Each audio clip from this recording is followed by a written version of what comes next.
본격적인 벼 수확철을 앞두고 쌀값 하락에 대한 우려가 계속되고 있습니다.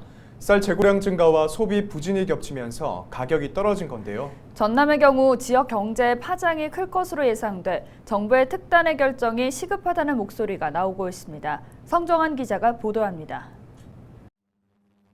추석을 전후로 출하된 햅쌀 가격이 지난해보다 20% 이상 하락했습니다.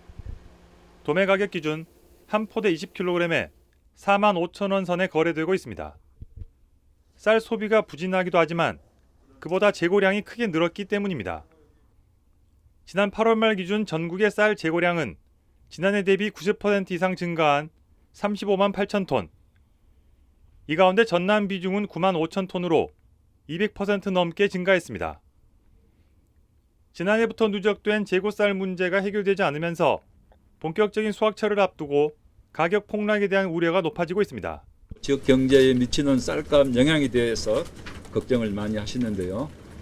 작년에 2조 7천억까지 쌀 생산량이 이르렀습니다만은 올해는 지금 25%가 줄어서 5,900억이 감소할 예정으로 있습니다. 이 농촌 경제뿐만 아니라 전라남도 경제에 나아가서는 국가 전체적으로 지역 경제에 막대한 영향을 미칠 수 있는 사안이다. 전남도는 논에 다른 작물을 재배하도록 유도하고 대량 구매처 판로를 확대했습니다.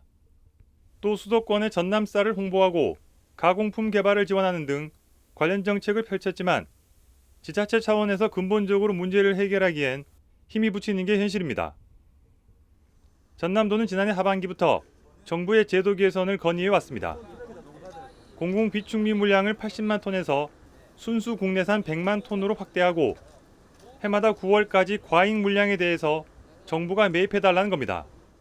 이와 함께 벼 외의 다른 작물 재배 시 국비를 지원하는 방안을 부활시켜달라고 강조했습니다.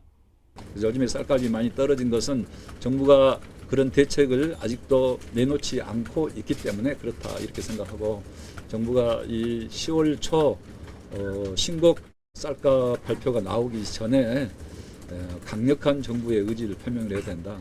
식량 안보 차원에서 코로나 이후에 대단히 그 중요성이 커지고 있기 때문에 김 지사는 오는 15일 쌀 주산지의 광역도지사 7명과 정부의 쌀 대책을 촉구하는 공동 성명을 발표할 계획입니다.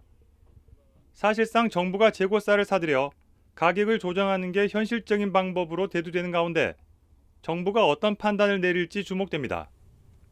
헬로티비 뉴스 성정환입니다.